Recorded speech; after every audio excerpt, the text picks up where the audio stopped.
네, 오늘의 주요 뉴스를 전해드리겠습니다. 미국 정부가 2,500억 달러를 투입해 9개 주요 은행 지분을 사들이는 내용의 금융기관 구제 세부 계획을 발표했습니다. 다우존스 지수가 전날 종가보다 76.62포인트 떨어진 9,310.99에 마감했습니다. 경기 침체에 대한 우려로 유가가 다시 80달러 선 밑으로 떨어져 배럴당 78달러 63센트의 거래를 마쳤습니다. 올해 미국의 재정 적자 규모가 4,548억 달러로 사상 최대를 기록했습니다. 이는 지난해 1,615억 달러의 3배에 달하는 규모입니다. 강만수 기획재정부 장관은 워싱턴에서 열린 IMF 연차 총회에서 우리나라의 국가신용등급이 유지될 수 있을 것이라고 말했습니다.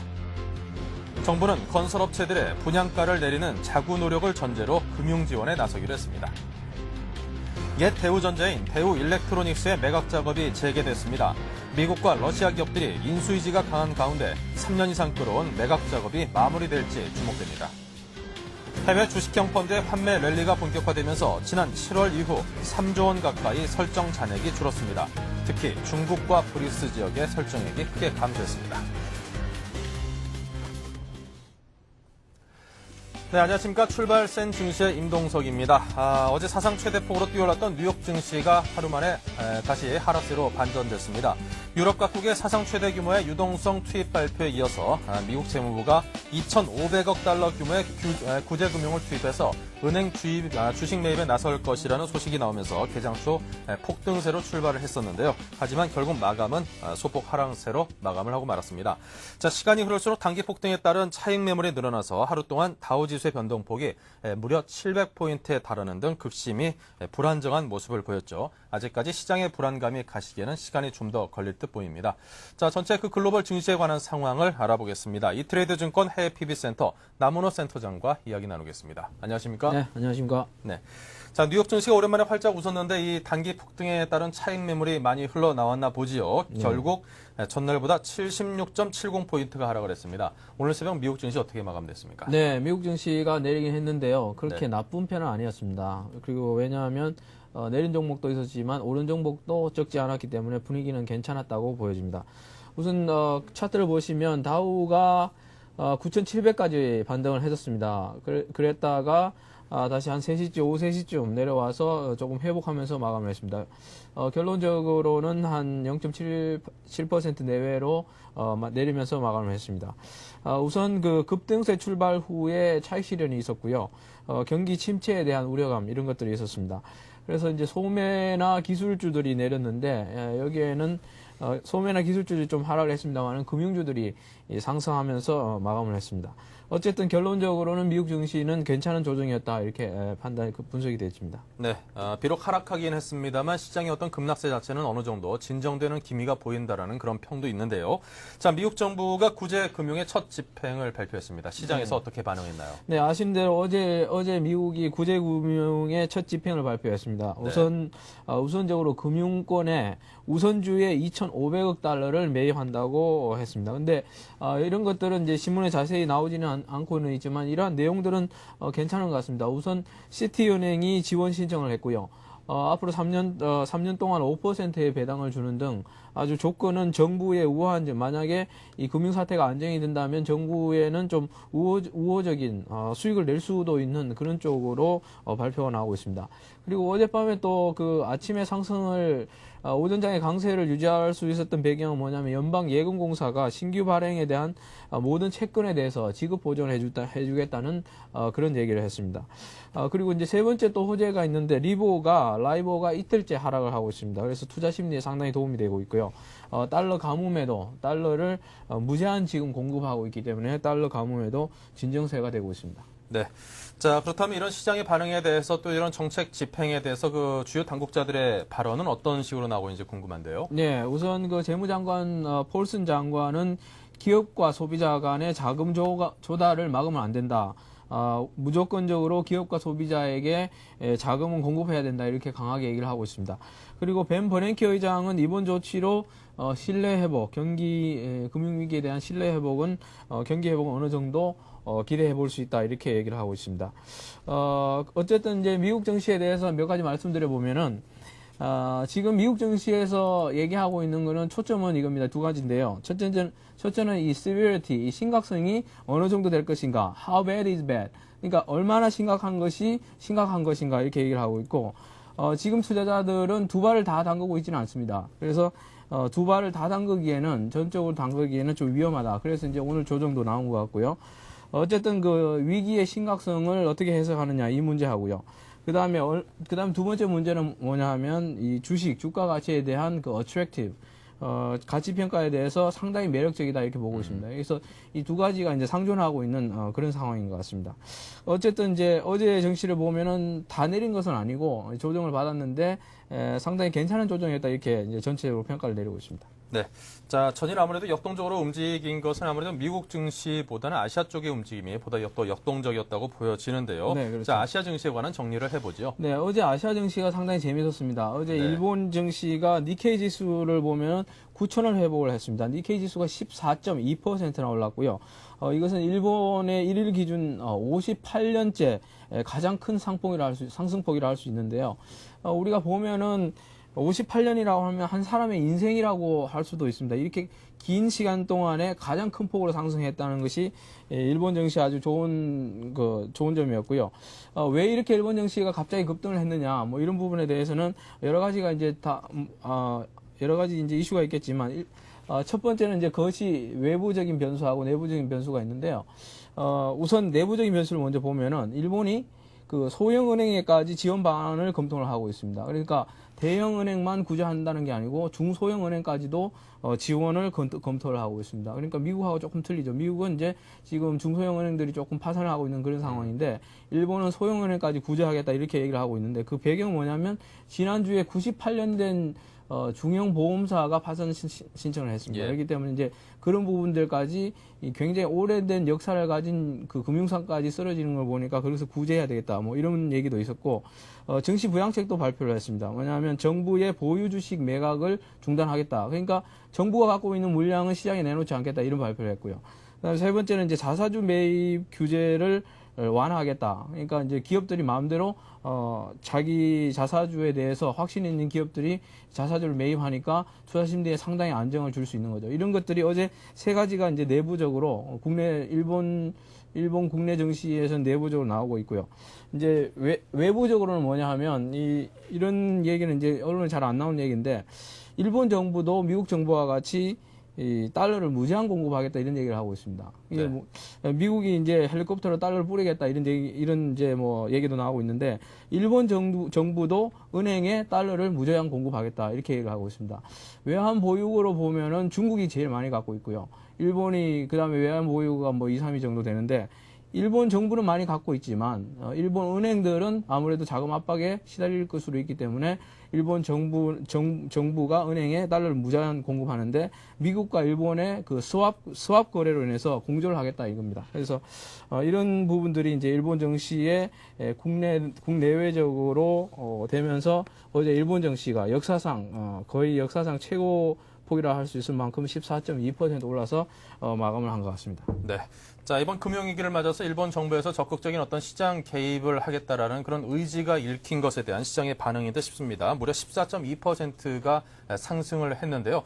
과거 잃어버린 10년 이전에 어떤 금융위기가 왔을 때 일본 정부가 그 즉각적인 대책을 세우는데 또 개입하는데 좀 지지부진했다가 굉장히 장기간 어려운 시기를 겪었던 그 실패를 반복하지 않으려는 듯한 그런 의지가 읽힙니다.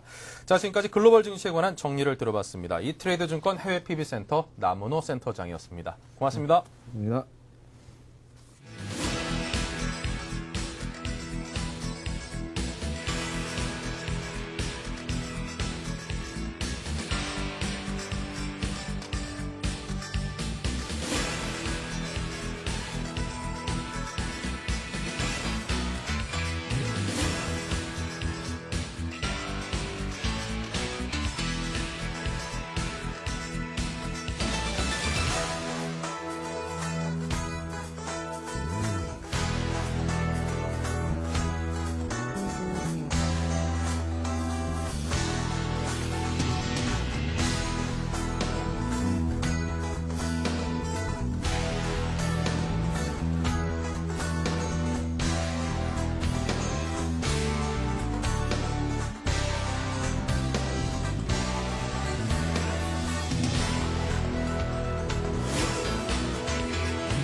네, 오늘의 투자 전략 시간을 이어가겠습니다. 동양종금증권 홍제 지점의 최일종 차장님과 이야기 나누겠습니다. 안녕하십니까? 네, 안녕하십니까? 네.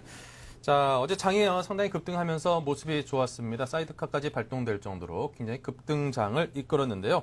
자, 그 전체적인 흐름이 어땠는지 먼저 정리를 부탁드리겠습니다. 네, 전일장은 이제 그 79포인트 코스피 지수가 상승한 1367.69포인트로 마감을 했고요. 코스닥 지수 같은 경우는 28.15포인트가 상승한 396.32포인트로 마감을 했습니다. 전일 같은 경우는 상승 테마나 상승 그룹 전반적으로 이제 큰 폭의 상승을 보였는데요. 중공업과 조선주가 굉장히 강세였죠. 현대중공업과 삼성중공업, 그리고 대우조선해양, 현대미포조선, 그리고 SDX조선 등이 상한가에 진입하는 모습을 보였고요. 그리고 은행주도 굉장히 강세였습니다. 은행주 같은 경우는 이제 우리금융, 그리고 하나금융, 그리고 외환은행, 대구은행, KB금융, 신한지주가 굉장히 강세를 보였고요. 기계업종이 이제 전반적으로 상승을 했습니다. 기계업종 지수가 10%가 넘는 상승세를 보였는데요. 두산인프라코어와 STX 엔진 이쪽 등이 이제 그 굉장히 좀 강세를 보였던 부분이고요. 그리고 이제 대운하와 이제 새만금 관련해 가지고 테마가 부각이 됐습니다. 그래서 거의 전 종목이 이제 상한가에 진입하는 그런 모습을 이제 보였죠. 울트라건설이라든가 사모개발, 홈센터 이화공영 같은 것들이 상한가에 진입하는 모습을 보여줬습니다. 그리고 마지막으로 이제 조선주가 이제 상승을 하면서 주변주라고 할 수 있는 조선 기자재주들이 이제 급등을 했는데 이쪽도 이제 대부분 종목들이 이제 상한가에 진입하는 모습을 보였습니다. 성광밴드라든가 이제 현진소재, 태광, 한국카본, 오리엔탈전공, 태웅, 화인텍 등이 이제 상한가에 진입하면서 굉장히 강세를 보였던 하루가 아닌가 이렇게 보고 있습니다. 네, 이렇게 약 5가지 정도의 테마와 또 그에 따르는 그 종목들로 간략하게 정리를 해주셨습니다. 특히나 이제 울트라건설 같은 경우는 이제 광교 신도시가 수도권 1순위까지도 뭐 14대 1이 넘는 그런 높은 경쟁률을 보이면서 청약이 마감됐다는 소식이 들려오면서 투자자들이 좀 더 관심을 갖는 종목이 아닌가 싶고요. 전일 우리 시장이 미국 급등 영향에 힘입어서 이제 6% 넘는 그런 상승세를 보였거든요. 자, 우리 장의 흐름을 어떻게 좀 잡아볼 수 있을까요?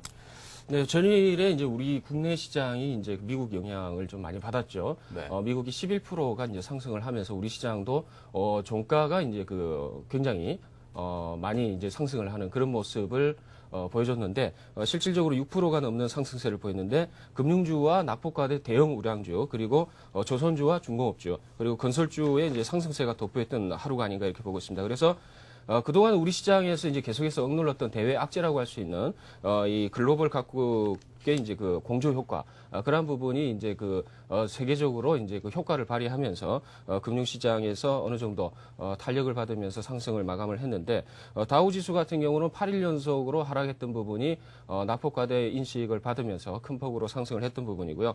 우리 시장도 이제 거기에 이제 동조를 하면서 상승을 했던 거 아닌가 이렇게 보고 있습니다. 특히 그동안 낙폭과대 업종이라고 할 수 있는 조선주와 중공업주 같은 경우는 굉장히 좀 큰 폭의 반등을 보였고요. 그리고 이제 글로벌 금융위기의 이제 극복 기대감에 따르는 이제 금융주들의 또 상승이 계속 이어질 것으로 이렇게 보고 있습니다. 전일 오늘 새벽이죠. 새벽에 끝난 미국 증시에서 금융주들이 큰 폭으로 올랐기 때문에 오늘 우리 시장도 거기에 반응을 해서 금융주들은 상승세를 지속을 하지 않을까 이렇게 보고 있습니다. 네. 자, 전일 장을 좀 정리를 해보겠습니다. 전일 그 주요 뉴스들이 그래도 꽤나 많이 나왔었습니다. 이 대우조선 해양 관련해서 M&A 관련해서도 어떤 돌발적인 그런 상황들이 나와줬고요. 특징적인 움직임들이 꽤나 많은 하루였었죠. 네, 그렇습니다. 뭐 전일 같은 경우는 뭐 대부분은 종목들이 다 크게 상승하는 모습이었는데 특히 뭐 중공업주와 이제 조선주들이 대부분 상한가를 진입을 했고요.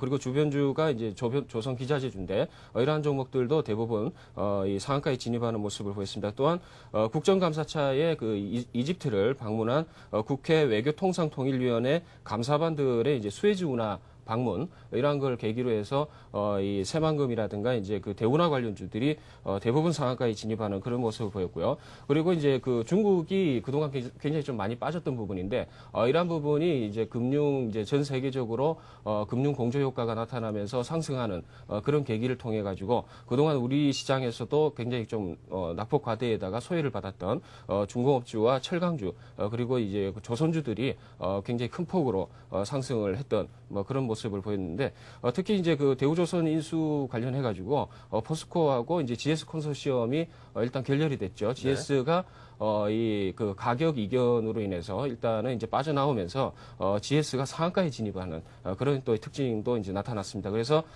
대체적으로 이제 전 종목이 상승을 했습니다만은 대우조선 인수 관련해서 이 한화그룹주 같은 경우는 오히려 하락을 하는 그런 모습을 보였습니다. 재무적 리스크가 부각이 됐다라는 거죠. 네. 그러한 부분 때문에 이제 유일하게 뭐 하나그룹주 같은 경우는 하락을 하는 그런 모습을 보였습니다. 네, 아무래도 상당 기간 동안 좀 어려운 시기가 예상되는 현 시점에서 새로운 사업으로의 대규모 자본을 투여한 그런 진출 자체가 좀 부담스럽다라는 시장의 반응이 반영된 거 아닌가 싶네요. 자, 그렇다면 오늘 우리 시장의 그 전기가 좀 궁금한데요. 그동안 폭등장을 하루 이틀 보여줬다가 전일 뉴욕 증시가 70포인트 정도 하락한 채로 이제 마감을 했단 말이죠. 네. 우리 증시도 그 결과에서 자유로울 수는 없을 것 같습니다. 네, 그렇습니다. 전일 우리 시장 월요일부터 해서 일단 이틀 동안 큰 폭의 상승세를 보였는데 전반적으로 이 큰 상승세 이후에 어느 정도 혼조세가 예상이 될 수 있는 부분이 있습니다. 어차피 이 저점에 매수를 하신 분들 같은 경우는 이 단기 이익 실현에 대한 욕구가 강화될 것으로 이렇게 보고 있는 부분인데요. 그렇지만은 이제 크게 본다 이러면은 우리 시장은 계속해서 추가 상승을 하지 않을까 이렇게 보고 있습니다. 오늘은 이제 단지 혼조세로 마감을 할 거다라고 이제 볼 수 있고요. 이러한 이유를 한 몇 가지로 이제 요약을 해볼 수 있는데, 미국이 이제 증시가 개장 전에 9개 은행에 2,500억 달러의 이제 구제금융이 실제로 집행이 됐고요. 그리고 이제 각국의 공조 효과로 인해서 금융시장의 신뢰를 회복하는 모습을 보이고 있습니다. 그러한 부분은 리보 금리의 하락에서도 찾아볼 수 있는 부분이고요. 그리고 이제 마지막으로 그동안 낙폭과대로 인한 저점 매수에 대한 욕구가 점차 이제 증가를 하고 있다.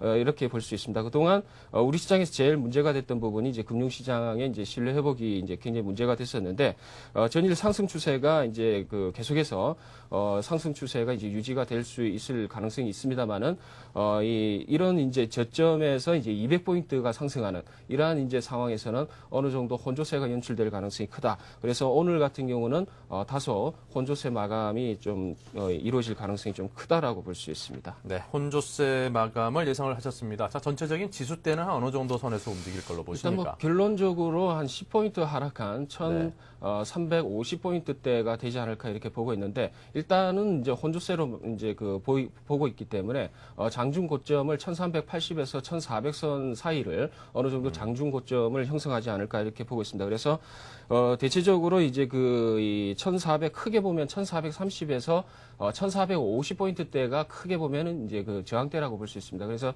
이러한 부분을 이제 이 추세 상승이 계속 이어질 때 이러한 부분에서 크게 저항대가 형성되겠지만은 오늘 같은 경우는 일단 미국 시장도 그렇고 전체적으로 혼조세 마감이 예상되는 부분만큼 이 1,380에서 1,400포인트대 이제 고점 형성한 이후에 1,350포인트대가 어느 정도 종가 마감을 하지 않을까 이렇게 보고 있습니다. 네. 자, 그럼 오늘 장에 대한 전략을 본격적으로 세워보도록 하겠습니다. 자, 투자 포인트를 어디다 두고 좀 접근을 하는 게 가장 효율적으로 보이십니까? 예, 일단 크게 보면은 전략 자체는 현금화 전략을 일단 계속해서 추천을 드리고 있는데요. 현금화요? 일단 기본적으로 크게 보면 1,450에서 1,480선이 크게 보면은 저항대라고 말씀을 드렸는데 단기적으로 봤을 때는 1,380에서 1,400포인트대 그 부분에서는 어느 정도 단기 이익 실현 물량이 충돌하는 부분이다라고 볼 수 있습니다. 그래서 그러한 부분에서는 어느 정도 현금화를 하실 것으로 이렇게 이제 추천을 드리고요. 이제 이번 주 금요일까지 해서 이제 줄줄이 이제 미국 시장에서 실적 발표가 이루어질 것 같은데요. 오늘 같은 경우는 이제 인텔의 이제 실적 발표가 이제 예상이 돼 있고요. 그리고 내일부터 해가지고 JP 모건과 와코비아 그리고 시티그룹이 줄줄이 해서 이제 실적 발표가 이제 예상이 돼 있습니다. 그러한 부분이 이 급반등, 미국 증시의 급반등에 대한 이제 조정의 빌미가 이제 제공될 가능성이 크다.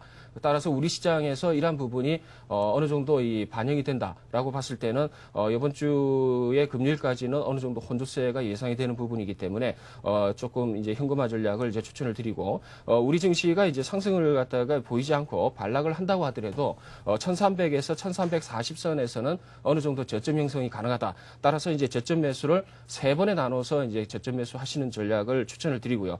마지막으로 지금부터 외국인들의 이제 동향을 좀 잘 살펴보셔야 될 것 같은데 외국인이 전일 같은 경우 1,380억 가량의 수매수 기조를 보였는데요. 이러한 기조는 이제 그 좀 생각을 해봐야 되는 부분이 있지 않느냐 이렇게 보고 있습니다. 최근에 이제 그 미국이나 유럽에서 이 금융 위기에 따라서 이제 자산을 현금화하는 전략을 계속해서 추진하고 있었는데 이러한 이제 그 구제금융이 이제 실제로 집행이 되면서 이러한 부분에 대해서 이제 급할 이유가 없다라는 이제 생각입니다. 그래서 그러한 부분이 이제 급한 부분은 이제 구제금융에서 해결을 하고 나머지 부분은 이 그 천천히 매도를 해도 되지 않느냐 이렇게 봤을 때 우리나라에서 외국인의 이제 매도는 좀 약화되지 않을까 이렇게 보고 있습니다. 외국인의 매도세 자체가 이제 조금씩은 약화될 것으로 이렇게 내다 보시는군요. 자, 제발 좀 그렇게 좀 됐으면 좋겠습니다. 우리 증시에 힘이 될 텐데요. 자, 그렇다면 이런 장에서 눈여겨볼 만한 종목 찾기가 참 쉽지 않아 보입니다. 어떤 종목들에 대해서 이야기해 주시겠습니까? 네, 기본적으로 초점은 이 중국 증시 반등 그 부분과 그리고 금융시장 안정화에 따르는 이제 그 종목으로 압축을 했습니다. 그래서 현대중공업과 대우조선 그리고 고려아연과 LG디스플레이 그리고 우리금융 쪽으로 포커스를 맞추고 있는데 오늘 제가 가지고 온 종목은 현대중공업과 LG디스플레이를 말씀을 드리겠습니다. 먼저 현대중공업을 말씀드릴 텐데요.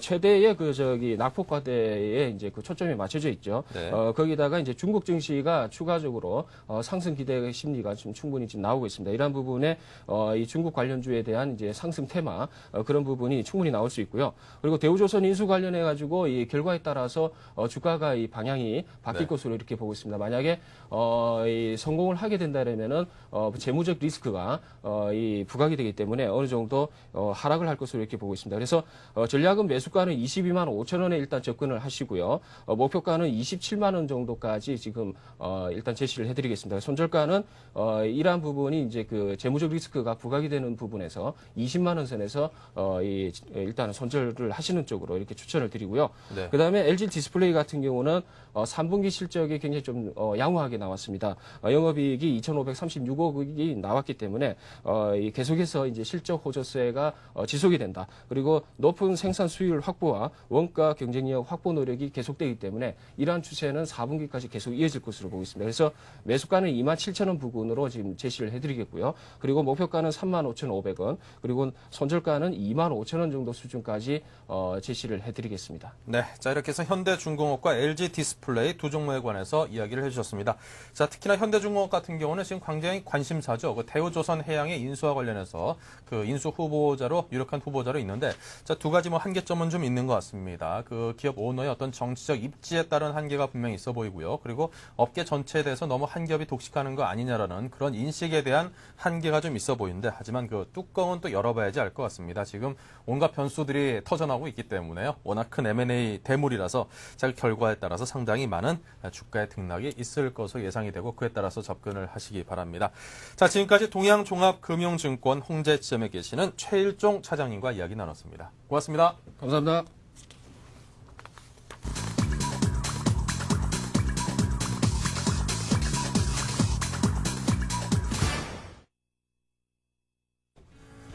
네, 이제 동시효과 상황이 거의 이제 막바지에 다다르고 있습니다. 현재 시간이 8시 57분 30초를 향해서 가고 있는데요. 제가 자꾸 위를 이렇게 보는 거는 위에 시계가 있기 때문이죠. 자, 2분 정도 남았습니다. 자, 화면을 통해서 함께 보시겠습니다.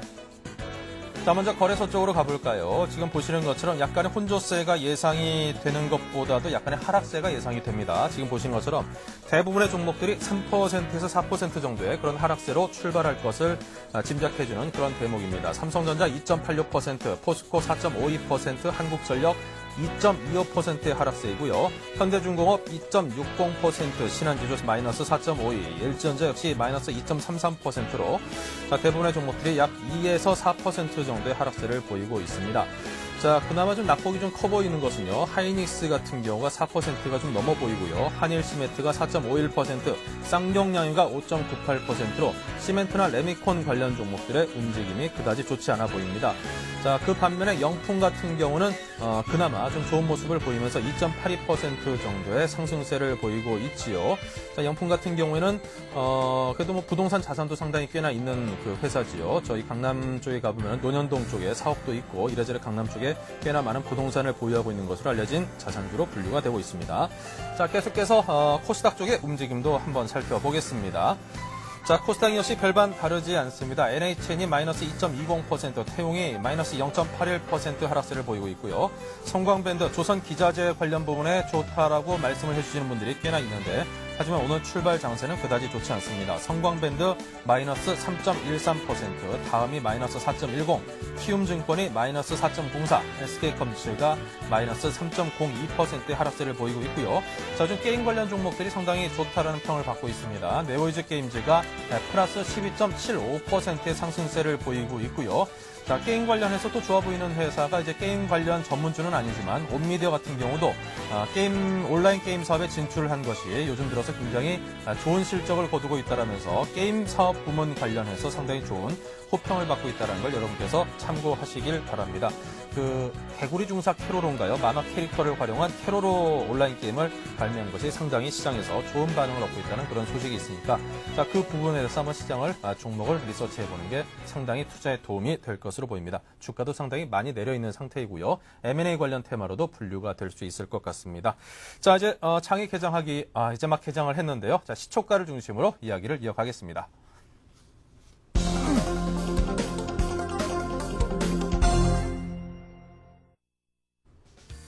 네, 이제 막 장이 시작했습니다. 자, 오늘 장 출발 상황 그다지 좋지 않습니다. 코스피 쪽은 마이너스 28.47포인트가 하락을 했고요.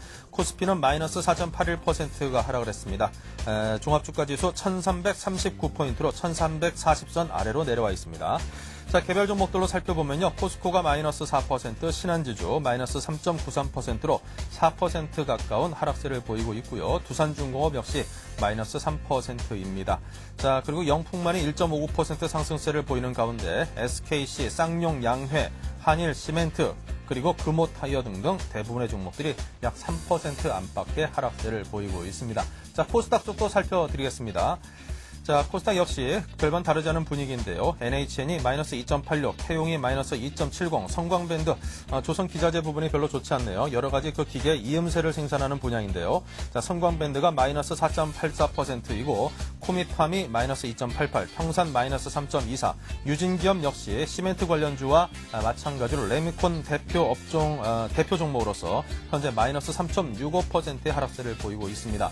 자, 그리고 네오이즈 게임즈가 동시효과 때와는 달리 현재 개장 상황에서는 마이너스 4.8%의 하락세를 보이고 있고요. 자, 이틀 연속 하한가를 맞았다가 다시 급등했던 이테크건설 오늘 마이너스 4.21%로 굉장히 변동성이 큰 그런 움직임을 보여주고 있습니다.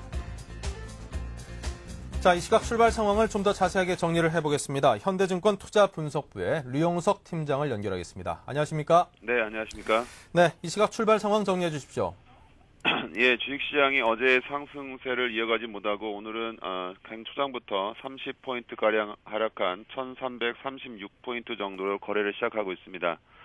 단기간에 저점 대비해서 200포인트가량 급상승한 데에 따른 경계성 매물이 일부 출회되고 있는 상황이고요. 어제 마감한 미국 증시가 나스닥을 중심으로 해서 큰 폭으로 하락한 점, 그리고 경기 전반에 대한 경기 침체 우려의 시각들이 다시 부각된 점들이 오늘 하락을 야기하는 주 요인이라고 볼 수 있겠습니다. 다만 나스닥 시장에서 인텔이 추가 시작 발표 이후에 낙폭을 좀 줄이고 있는 점 등은 일부 우리 시장의 급매물들을 약화시킬 수 있는 요인이라는 점에서 오늘 시장의 하락폭은 그렇게 크게 나타나지 않을 것으로 이렇게 예상을 하고 있습니다. 전반적으로는 금융주의 하락이 좀 뚜렷하게 나타나고 있는 편이고요. KB금융 지주가 5% 하락하고 있고 우리금융이 3% 정도 하락하고 있습니다. 네.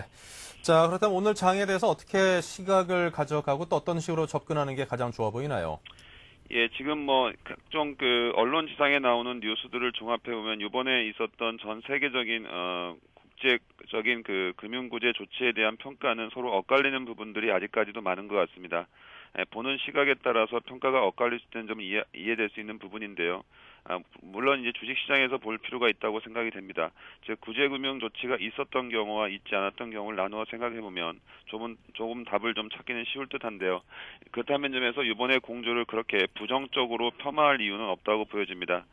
문제는 주식시장에서 이러한 국제적인 공조를 얼마만큼 기대치를 가지고 주가에 반영할 수 있는가에 대한 평가일 거로 예상이 되는데요. 저희가 볼 때는 일단 1400포인트 중반까지 지난 9월 말 지수인 1400 중반까지가 가능할 것이라고 생각하고 있습니다. 이는 그 전에 있었던 금융 신뢰 위기의 일부 복원이라는 측면에서 본다면 1,400 중반 정도가 합리적 기대순이 아닐까 이렇게 보고 있습니다. 네. 자, 어떤 종목과 업종들에 좀 관심을 가져봐야겠습니까? 예, 일단 당분간 시장의 화두는 금융주에서 크게 벗어나지 못할 것으로 예상하고 있습니다. 따라서 은행과 증권주가 다시 한번 상승할 수 있는가에 좀 초점을 맞추는 시장 분위기가 이어질 것으로 보여집니다. 전 세계적인 증시 경향이 금융주에 쏠리고 있고요. 특히 우리나라 같은 경우는 금산분리 완화로 기업이나 사모펀드가 은행업 진출의 길을 열어놨다는 점도 그 이유가 될 것으로 보이고요. 증권주의 같은 경우에는 오늘 장기 펀드 세제 혜택 등 그 정부 입장에서 우선적으로 증시를 안정시키기 위한 보강 대책을 기대할 수 있다는 점이 금융주에 대한 관심 포인트라고 볼 수 있겠습니다. 네. 자, 오늘 도움 말씀 고맙습니다. 현대증권 투자분석부의 류영석 팀장과 이야기 나눴습니다. 앞으로도 더 좋은 조언 부탁드리겠습니다. 네, 감사합니다. 네.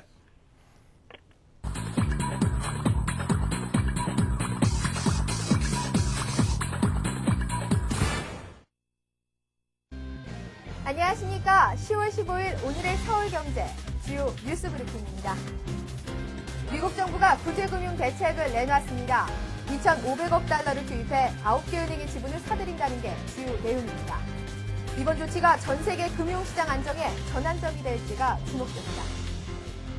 정부가 은행 간 거래를 지급 보증할 수 있음을 시사했습니다.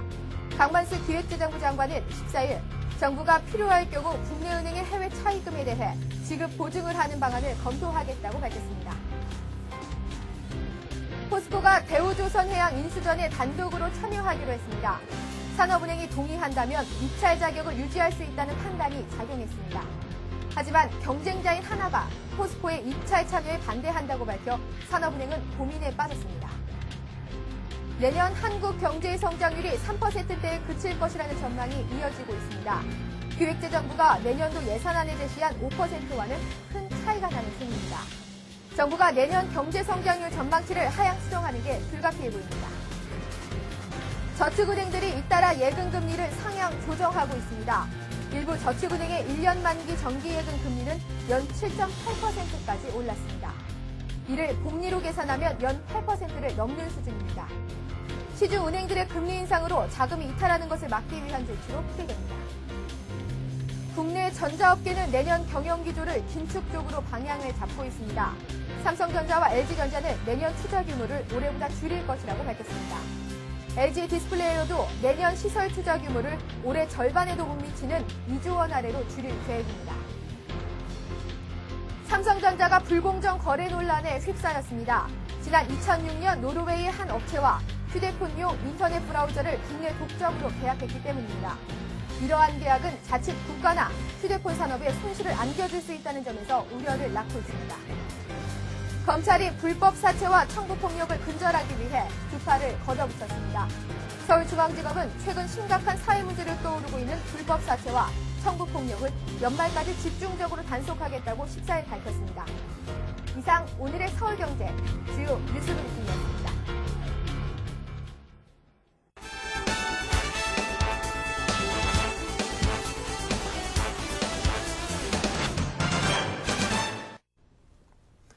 네, 오늘의 주요 경제 뉴스에 관한 자세한 분석과 심도 깊은 그런 분석을 해보도록 하겠습니다. 서울경제신문 이상훈 기자 나오셨습니다. 안녕하십니까? 안녕하십니까? 네. 자, 어제 이 시간에 유럽식 구제금융안이 힘을 얻고 있다는 그런 말씀을 드린 바 있습니다. 미국도 역시 결국 비슷한 방식으로 대규모 구제금융 방안을 대책을 발표를 했다죠. 예, 그렇습니다. 어제 말씀드렸다시피 이제 유럽식 그 구제금융안이 힘을 얻는다 이런 얘기를 드렸는데요. 결국은 미국도 이런 안에 따라갔다 이렇게 보시면 되겠습니다. 어제 말씀을 드렸죠. 이 7천억 불 구제금융안 7천억 달러 어디다 쓸 것인가 많은 사람들이 궁금해한다. 저희가 어제 여기까지 얘기를 드렸는데요. 네. 오늘 어제 밤에 나온 이야기죠. 미국 조지 부시 대통령께서 말씀하시기를 2,500억 달러를 우선적으로 투입을 하겠다. 또 주요 9개 금융기관의 우선주를 사들이겠다. 이렇게 결정을 내렸습니다. 그래서 뱅크 오브 아메리카나 시티그룹, JP모건 등의 이 주식을 좀 사들이기로 결정을 했는데요. 작게는 20억 불에서 많게는 250억 달러 규모의 우선주를 사들이기로 결정을 했다고 합니다. 당초에는 좀 금융권의 부실 자산만 인수를 하기로 했었는데요. 뭐 상황이 워낙 급박하게 돌아가다 보니까 이 은행 주식을 직접 인수하는 방향으로 좀 금융시장에 개입하는 것으로 이 미국 재무부도 결정을 내린 것 같습니다. 사실상 뭐 은행 국유화나 다름없는 조치다 이렇게 좀 과격하게 표현을 할 수도 있을 것 같습니다. 네. 자, 이렇게 해서 미국에서는 어느 정도 은행의 실질적인 국유화 조치가 일부 단행되고 있다는 그런 느낌을 받습니다. 자, 그렇다면 이번 그 미국의 조치를 살펴보면요. 과거 우리나라가 IMF 외환 위기를 겪을 때 그 공적 자금을 투입해서 은행 지분을 정부가 사들인 것과 비슷한 그런 방식으로 이게 해결이 된다라고도 볼 수 있겠습니까?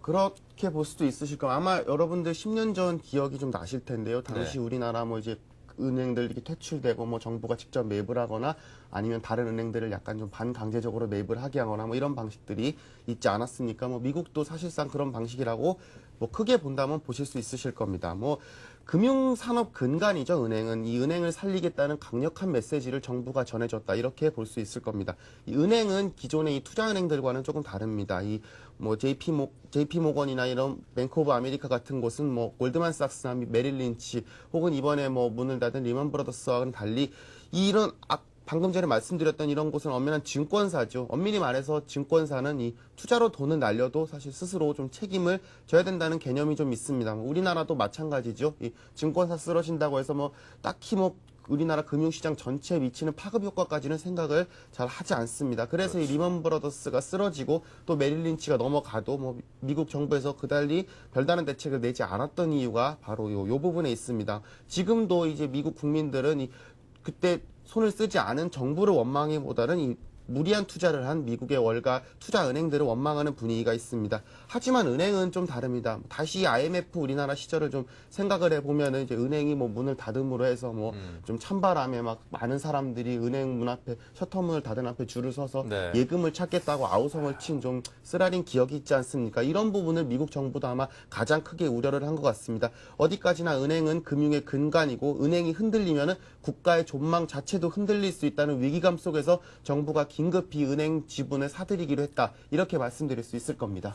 네. 과거 이제 말씀을 듣다 보니까 약 10여 년 정도 이제 흘렀네요. IMF 때 그 상당히 많은 수의 은행들이 퇴출이 됐었죠. 제 기억에도 뭐 한 5개 은행이 동시에 퇴출됐던 그런 기억도 나고 또 제 친구가 증권사에 입사를 했다 그래서 돈을 좀 맡겨달라서 맡겨줬더니 너를 위해 크게 한번 베팅해서 해서 나중에 보니까 동아은행에다가 제 돈을 넣어가지고 나중에 그 주권을 찾았더니 그 글씨가 많이 써 있어서 메모지로도 쓸 수가 없고 뻣뻣해서 휴지로도 쓸 수 없다 해서 좀 쓴웃음을 지었던 기억이 나는데요. 예. 그만큼이나 이제 은행의 퇴출이라는 건 사회에 미치는 파장효과가 굉장히 큰 것이죠.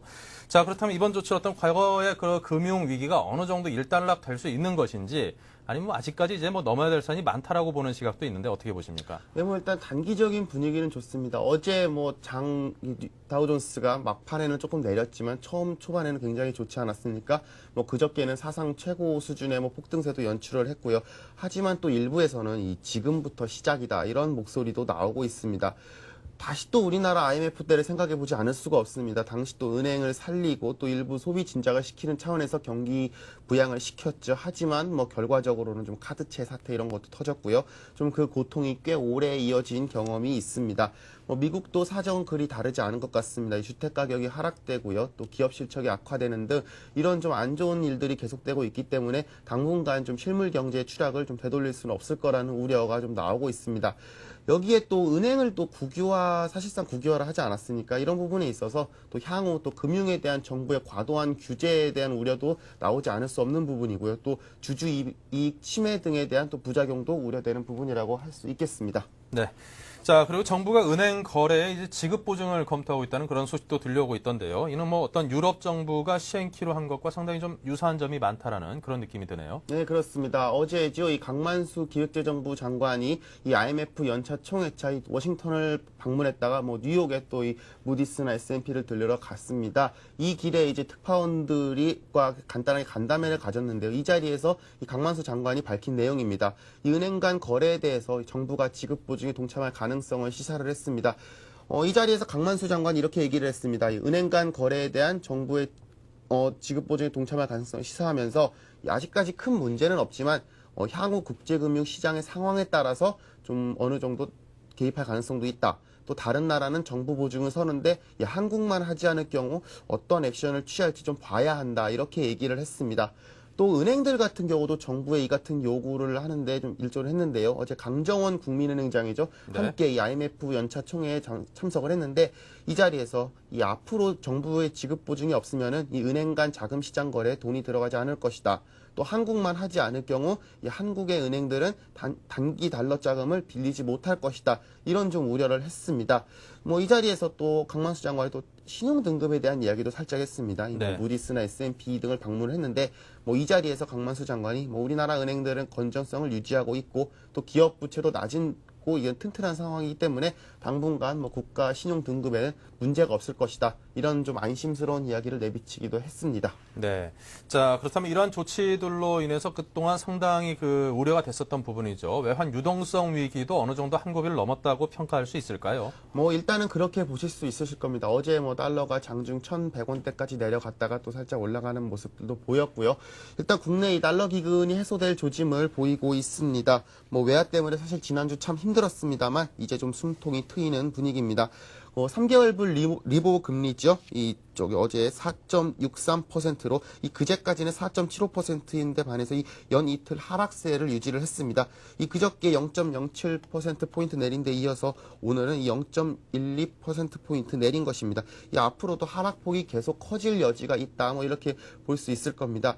또 외평채 가상금리가 일단은 뭐 사상 최고치 수준을 유지하기는 하지만 뭐 그렇다고 하더라도 전문가들은 향후 이 외평채 가상금리 역시 줄어들 게 확실시 된다 이렇게 보고 있습니다. 뭐 정책 공조가 가시화되면은 한국물도 안정화를 찾을 것이다라는 분석이 있고요. 또 환율 부분에 있어서 사실 지난주 같은 경우는 굉장히 비이성적인 좀 상황이 없지 않았습니다. 이런 부분에서 좀 환율이 어느 정도 좀 안정을 찾았다. 특히 또 환율이 떨어진 것 자체도 환영받을 일이지만 이것과는 또 별개로 또 이 어제 거래 같은 경우 매수세와 매도세가 이 적절한 공방을 벌였다는 점 쪽 수급이 어느 정도 균형을 찾았다는 점에 있어서 현재 지금 국내 외환 시장이 좀 안정을 되찾았다. 좀 좋은 면으로 볼 수 있지 않을까 이렇게 생각이 듭니다. 네. 자, 이렇게 해서 어느 정도 그 위기가 조금씩은 가라앉고 있다라는 한 발 한 발 나가고 있다라는 그런 느낌만으로도 시장이 상당히 크게 안도할 수 있는 그런 좋은 호재가 될 수 있겠죠. 자, 이제 산업계 이슈를 좀 짚어보겠습니다. GS가 대우조선 해양 입찰에 이제 포스코와 함께 하겠다고 했다가 갑자기 이제 돌연 인수 가격에 대한 의견 차이에 따라서라고 발표를 했는데요. 자, 돌연 발을 뺨에 따라서 이제 포스코와 단독 참여를 하겠다고 이제 발표를 했습니다. 네, 좀 일이 복잡해졌습니다. 뭐 좀 차분히 살펴보면요. 이 그저께 일이죠. 이 대우조선 해양 입찰 마감일에 1시간 정도 남겨두고 이 컨소시엄이 깨졌습니다. 뭐 지분 조건과 인수 가격이 걸림돌이 됐다고 하는데요. 이 어제죠. 이 GS 측에서 기자회견을 했습니다. 뭐 저도 잠깐 참석을 해봤는데 여기서 이 GS 측이 이렇게 얘기를 했습니다. 소나타를 6천만 원에 살 사람이 있겠느냐. 즉 너무 비싸게 포스코 측에서 가격을 불렀다. 이렇게 얘기를 드릴 수 있습니다. 뭐 지금 흘러나오는 얘기 아직까지 뭐 구체적인 얘기는 아닙니다만은 뭐 지금까지 좀 흘러나온 얘기들에 따르면은 좀 포스코는 한 7조 원 정도로 이 대우조선 해양에 베팅을 했다고 얘기를 하고요. 또 GS 같은 경우는 한 5조에서 6조 정도를 걸었는데 결국 이 1, 2조 원 차이를 좁히지 못해서 이 컨소시엄이 깨졌다. 이런 얘기들이 전해지고 있습니다. 일단 뭐 포스코는 단독으로라도 본 입찰에 참여하겠다. 뭐 산업은행만 동의하면 가능하지 않겠냐. 이런 입장을 내비치고는 있는데 좀 뭐 논란이 있을 것 같습니다. 네, 이 대우조선이 예상하는 인수가와 또 GS가 터무니없다라고 생각하면서 적정선으로 생각하는 인수가 차이가 과연 어느 정도 선인지 잘 모르겠지만 자, 누가 맞는지는 이제 누군가가 인수를 해가지고 몇 년 후에 어떤 경영 성과를 보면 자세하게 알 수 있겠죠. 자, 이렇게 되면 그 대우조선 매각이 나선 산업은행이나 포스코나 참 난감한 처지고 특히 한화 같은 경우에는 포스코의 어떤 이런 입찰 자격 유지가 계속된다라고 하면은 법적인 대응도 하겠다라고 굉장히 강하게 나오고 있던데요. 좀 복잡해질 것 같습니다. 네, 그렇습니다. 뭐 관전 포인트로 보자면 굉장히 포인트가 많아졌다 이렇게 보실 수 있으실 겁니다. 일단 좀 뭐 포스코 제일 난감해졌죠. 뭐 파트너가 뭐 비유를 하자면 약혼식에서 식장 들어가기 1시간 전에 파혼한 거나 다름이 없으니까요. 그렇죠. 뭐 과연 포스코가 이 단독 참여를 하는 것이 법적 자격이 있는지부터가 일단 문제라고 합니다. 특히 입찰의 투명성과 또 뭐 공정성을 생각한다면 더더욱이나 그렇지요. 일단 산업은행이 오늘 중에 공식 입장을 발표를 할 예정인데 뭐 잘하면 내일로 미뤄질 가능성도 없지는 않습니다. 뭐 일단은 산업은행 측에서는 이 매각 작업을 그대로 진행할 예정이라고 밝혔고요. 또 24일에 우선협상자 선정에 있어서도 그대로 진행할 뜻을 밝혔습니다. 일단 가장 크게 반발하는 곳은 바로 이 후보 중 한 명의 한화입니다. 이 한화 같은 경우는 이번 딜이 깨져서 입찰의 투명성과 공정성이 훼손된 만큼 포스코는 입찰 자격을 상실했다. 향후 자격을 준다면 법정 대응에 나설 것이다. 이렇게 밝혔습니다. 뭐 쉽게 얘기를 하자면은 뭐 시험지에 답안을 다 쓰고 종이 쳐서 답안지를 냈는데 이제 와가지고 답을 고치겠다는 게 말이나 될 법한 소리냐. 뭐 이렇게 비유를 할 수가 있습니다. 또 한편에서는 사실 좀 이번에 이렇게 좀 뭐랄까요. 딜이 좀 굉장히 커지고 좀 경쟁이 좀 심화되면서 이 너무 좀 경쟁이 심해짐에 따라서 좀 조선업 경기가 이렇게 좀 하강 국면에 접어들었는데 너무 입찰이 과열되는 게 아니냐. 뭐 7조 원 이상, 뭐 최소 뭐 5, 6조 원 얘기까지 나오고 있는데 이 정도 가격에 대우조선해양을 이렇게 매각을 하는 것이 과연 좀 국가 경제에 있어서 바람직한 일이냐에 대해서도 좀 논란이 없지는 않습니다. 뭐 산업은행 측에서는 뭐 사실 난감하기도 하지만 또 한편으로는 뭐 크게 미칠 것은 없습니다. 뭐 비싼 값에 그렇죠. 서로 사겠다고 나서는 입장에서 뭐 팔겠다는 측이 그렇게 큰 문제가 있을 것 같지는 않습니다.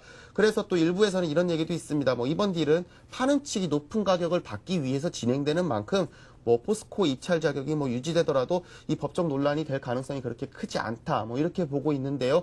뭐 앞으로 꼭 우선 협상자가 정해진 이후라도 이번 논란이 좀 당분간은 계속될 가능성 배제할 수 없을 것 같습니다. 네. 자, 물론 뭐 높은 가격에 파는 것도 상당히 중요하긴 하겠습니다만, 시너지 효과라든가 어떤 그 신성장 동력 발굴이라든가 그런 여러 가지 긍정적인 요인을 놓고, 기존 어떤 우량한 기업이 너무나도 지하친 비용을 치러가면서까지 인수를 했을 때 혹시 자칫 그 경쟁력이 좀 약화되는 그런 사태를 또 초래하지 않을까 하는 그런 염려도 한 사람으로서 한번 해보게 되네요. 자, 부디 합리적인 가장 좋은 선에서 좋은 해결책을 잘 찾았으면 좋겠습니다.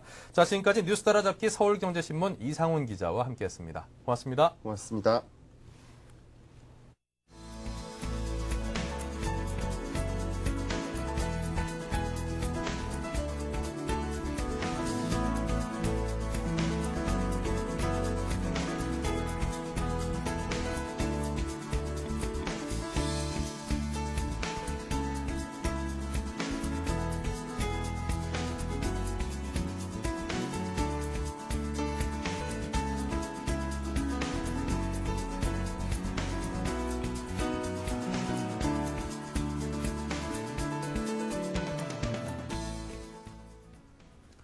네, 국제적인 공조로 증시가 일시 좋은 모습을 보이고 있습니다. 많은 투자자들이 굉장히 안도하고 있는데요. 하지만 미국의 한 기업이죠. 토포스 LLC의 그 마크 크로스 이사 같은 경우 이런 말을 했습니다. 뭐 수백 볼트의 전기를 확 흘려보내가지고 심장을 잠시 뛰게 하긴 했지만 그렇다고 이제 바로 환자가 이제 건강에 걸어 나가서 집으로 돌아갈 수 있게끔 퇴원시킬 수 있다라는 것을 의미하는 건 아니다라는 그런 의미심장한 말을 했습니다. 어떤 그 딱 100을 놓고 보자면 과반수를 넘는 아직까지도 많은 전문가들이 앞으로 경기의 어떤 그 위기라든가 아니면 침체라든가 경기 후퇴라든가 그런 부정적인 전망들을 내쏟는 사람들이 더 많은 것 같습니다. 아직까지 넘어야 될 산들이 더 많다라는 의미겠죠. 일시적으로 좋은 모습을 보이는 어떤 그 증시라든가 경기 상황에 지나치게 안도하지 마시고요. 아직까지는 보수적인 관점을 상당 기간 유지해야 될 때라는 것을 명심하시기 바랍니다. 자, 저희는 오늘 여기서 인사드리겠습니다. 내일 다시 뵙겠습니다. 고맙습니다. 임동석이었습니다.